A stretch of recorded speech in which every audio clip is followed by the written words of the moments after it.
I'm on my way to the embassy appointment now.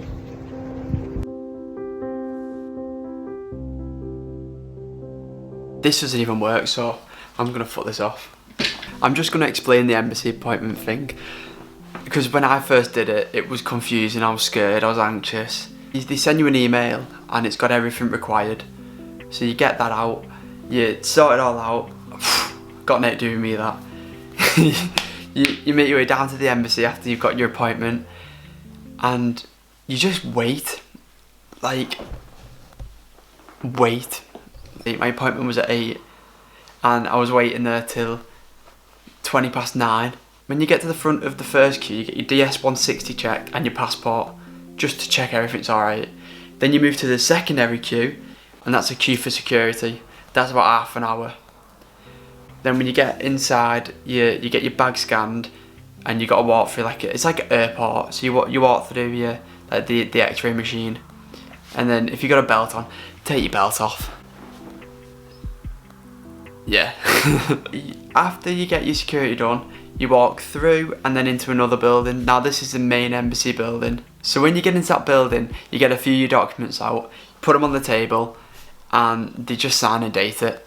And they'll walk you through which ones to get out, and you're sorted. So quick, that easy. Then you go to the next table, and they'll take your document, and then they'll give you a ticket number, or they'll write it down, and then that's yours. You go in the elevator, you go to the first floor, and then guess what?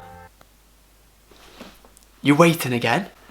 You sat down, and it's pretty cool, to be fair. Like, it reminds me of Men in Black. It's mad.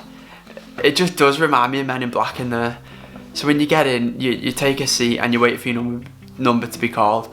When it gets called, you go to like these cubicle things, and then when you're over there, you take your fingerprints, what have you, and they check a few documents and check.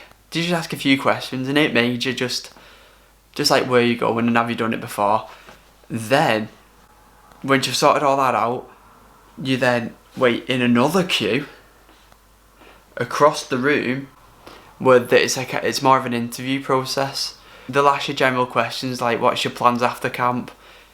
Are you travelling? Are you staying? And then even further on from that, like, what are you doing when you get home? So, like, for me, I had a letter from my workplace saying I'm going to return to work on the dates of whatever. They don't always ask this. They didn't ask it this time for the proof, and they didn't ask it last time, but it's good just to have the proof, and I think it says in the requirements to bring proof. So, bring fucking proof. I don't know what to tell you. They ask you the address of the camp, if that's what it is.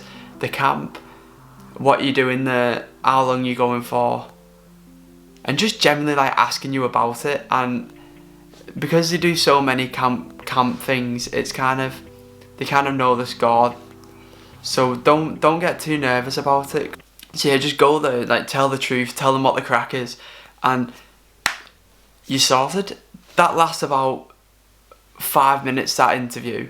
Not even that, 4 minutes, let's say. And then I think they take your fingerprints again, and then they take your passport. When they keep your passport, they'll actually put your visa in it, and then they'll do something with it. So like, I've got to drive to Manchester in next week or in 2 weeks and pick it up. It's just not that bad, but it gets made out like it's this big thing, but it shouldn't be. It should be, you just go in there, you're showing a few documents, answering a few questions, boom, boom, stamped, sorted. That is it. That is everything. Subscribe.